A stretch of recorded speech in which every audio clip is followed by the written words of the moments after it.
Bonjour à tous. Alors une fois n'est pas coutume, je voudrais commencer l'événement en remerciant les intervenants qui ont accepté de jouer le jeu, qui sont présents aujourd'hui au Grand Rex pour nous permettre de réaliser cet événement dans des circonstances très particulières.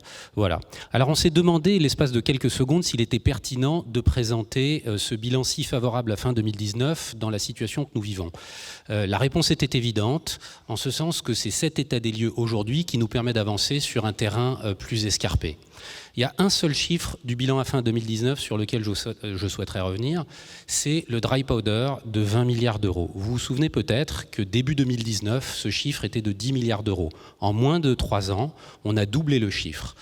Au-delà de l'amélioration des performances, c'est le signe de l'essor de notre industrie, c'est aussi le paramètre de l'équation qui permet au fond d'être long, d'accompagner les entreprises pour traverser le trou d'air et poursuivre leur rythme de croissance. C'est aussi ce qui va leur permettre de s'exposer sur des cycles différents.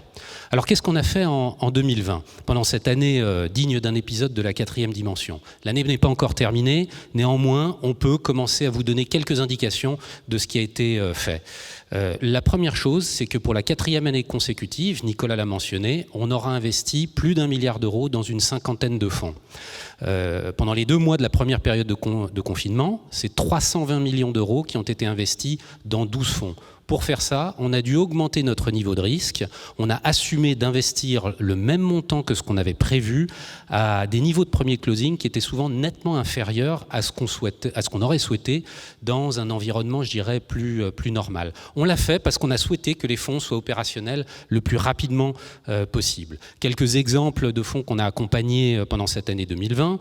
On a été investisseur dans le premier fonds d'Infravia Growth, qui est un acteur bien connu de l'infrastructure. On a investi dans le fonds Deep Tech d'Elaya, dans le fonds Reboost et dans le fonds Albacap, qui sont des acteurs du capital investissement régional.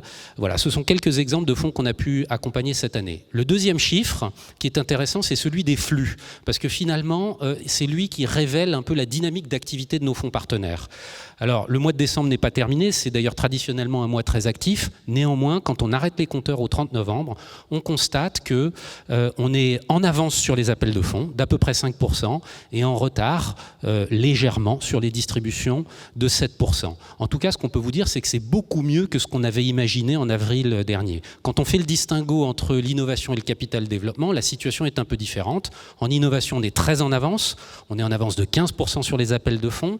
On est en avance de 25% sur les distributions. Pour le capital développement, on est un peu en retard sur les appels de fonds, de 7 à 8%, et on est en retard aussi sur les distributions de 25%. C'est d'ailleurs un signe que c'est intéressant pour un LP d'être exposé à la fois sur de l'innovation et du capital développement. Pour ce qui nous concerne chez BPI-France, c'est à peu près 50-50. S'agissant des valorisations en 2020, alors là encore, la situation aujourd'hui est clairement plus positive que ce qu'on avait imaginé en avril, où on avait tous été très prudents, on a passé un certain nombre de provisions, les valorisations avaient marqué le pas le 31 mars, elles ont de nouveau augmenté depuis le 31 mars et on va probablement atterrir à la fin de l'année à un niveau légèrement supérieur à la fin d'année 2019, qui était un point élevé en termes de valorisation, vous le savez. S'agissant maintenant des PGE, c'est un point qui est important. Il faut savoir que 50% des entreprises sous-jacentes de nos fonds partenaires ont obtenu un PGE.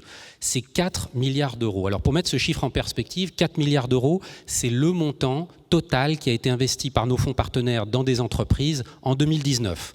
Donc en gros, c'est l'équivalent d'une année d'investissement par nos fonds partenaires qui a été attribué par des banques à certaines des entreprises du portefeuille, 50%, pour renforcer leur trésorerie. Une fois qu'on a dit ça, ces entreprises vont avoir besoin de fonds propres et de quasi-fonds propres. C'est pour ça qu'on a lancé ce plan 1200 que Nicolas a rappelé. J'y reviendrai pas dans le détail. Néanmoins, la philosophie, c'est bien d'accélérer la capacité à apporter des fonds propres et quasi-fonds propres à ces PME, en particulier les plus petites. D'ailleurs, les fonds régionaux vont avoir un rôle essentiel à jouer en la matière. C'est la raison pour laquelle on lance en ce moment même un fonds de fonds régional privé. Nos fonds régionaux accompagnent en nombre 50% des entreprises sous-jacentes du fonds de fonds. Le dernier chiffre que je voudrais mentionner pour l'année 2020, c'est celui qui reflète la bonne santé de l'écosystème de l'innovation. Au total, c'est plus de 5 milliards d'euros qui auront été investis dans des startups en France, c'est-à-dire un montant similaire à ce qui avait été investi en 2019. Sur 2 ans, ça fait plus de 10 milliards d'euros, c'est 70 70% de plus que les 2 années précédentes. Ça démontre bien la résilience de l'écosystème de l'innovation. Alors il ne s'agit pas d'asséner des chiffres pour asséner des chiffres, mais ce sont ces chiffres qui appuient la vision entrepreneuriale et de renouvellement que nous poussons. Parce qu'au fond, le contexte très inédit dans lequel nous nous situons pousse à un renouvellement profond et à une démarche entrepreneuriale augmentée de nos fonds partenaires. D'abord, on a la conviction qu'il faut poursuivre une activité d'investissement intense. C'est vrai parce que c'est le rôle des fonds de fonds d'accompagner les entreprises de leur portefeuille à passer le cap et à poursuivre leur développement. C'est vrai aussi parce que c'est source de performance financière. On a réalisé une étude sur la base de notre portefeuille et de plusieurs milliers de fonds en Europe et en Amérique du Nord. Cette étude démontre que les millésimes post-crise et crise surperforment les autres. Pour être encore plus précis, le TVPI moyen des millésimes post-crise et crise est de 1,9 quand il est de 1,6 pour les autres millésimes. Donc c'est aussi un ingrédient de la performance de ne pas faire du stop and go, notamment quand il y a des corrections de cycle. Alors au-delà de l'activité d'investissement, c'est le moment aussi, encore une fois, pour accélérer le renouvellement. Alors qu'est-ce que ça veut dire pour les acteurs du capital investissement ? LP comme GP, on peut donner quelques pistes. La première, c'est celle des nouveaux projets de fonds, avec des nouvelles stratégies. Nous, on les affectionne particulièrement chez BPI France parce que c'est un des vecteurs essentiels de régénération de l'industrie. C'est ce qui permet à l'industrie du capital investissement d'être sans cesse à l'avant-garde. C'est aussi ce qui permet de générer de la performance financière. Là encore, on est en train de regarder dans le rétroviseur de notre portefeuille et on s'aperçoit que les premières générations de fonds surperforment les autres et à la vérité assez nettement. Donc on pense que c'est une bonne chose d'adresser des nouvelles équipes. Ça suppose d'accepter un niveau de risque supérieur. Pour ce qui nous concerne, c'est plus d'un quart de nos investissements tous les ans. La deuxième chose, c'est le retournement. Il y a un certain nombre d'entreprises dont les fondamentaux sont très sains, qui ont été fragilisés par la crise. C'est l'opportunité pour les équipes qui ont un savoir-faire particulier en matière de situation spéciale de proposer des fonds et de faire du retournement une véritable classe d'actifs du private equity, un peu comme le growth était anecdotique il y a 5 ans et est aujourd'hui un pan entier du capital investissement.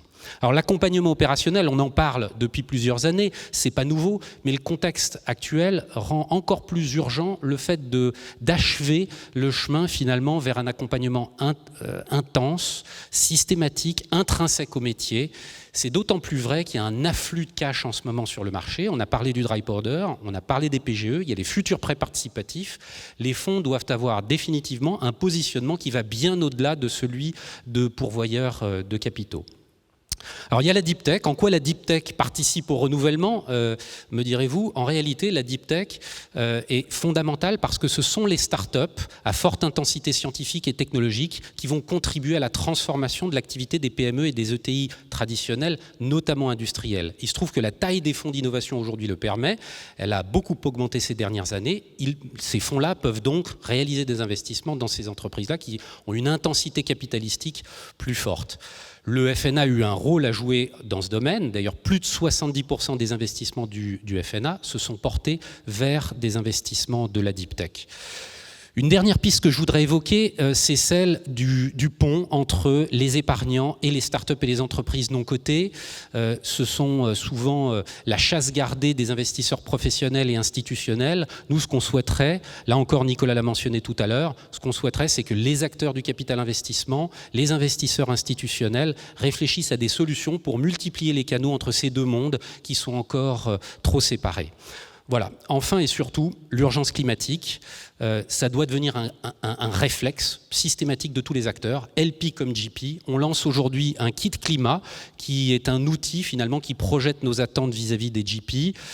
C'est un enjeu encore une fois qui doit se généraliser. Il y a un certain nombre de fonds de capital développement qui systématisent aujourd'hui la mesure de l'empreinte carbone à l'entrée, la mesure de l'empreinte carbone à la sortie, qui industrialisent l'accompagnement par des professionnels externes, qui vont jusqu'à impacter une quote-part de leur caride en fonction de l'atteinte d'indicateurs dans ce domaine. On trouve que c'est plutôt une bonne idée.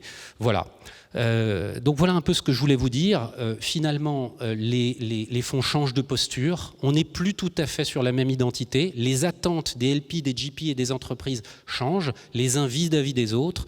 C'est Churchill qui disait finalement, il ne faut pas gâcher une occasion de changer ses habitudes. C'est la raison pour laquelle on a voulu partager avec vous la vision des intervenants d'aujourd'hui, leur vision et leur expérience.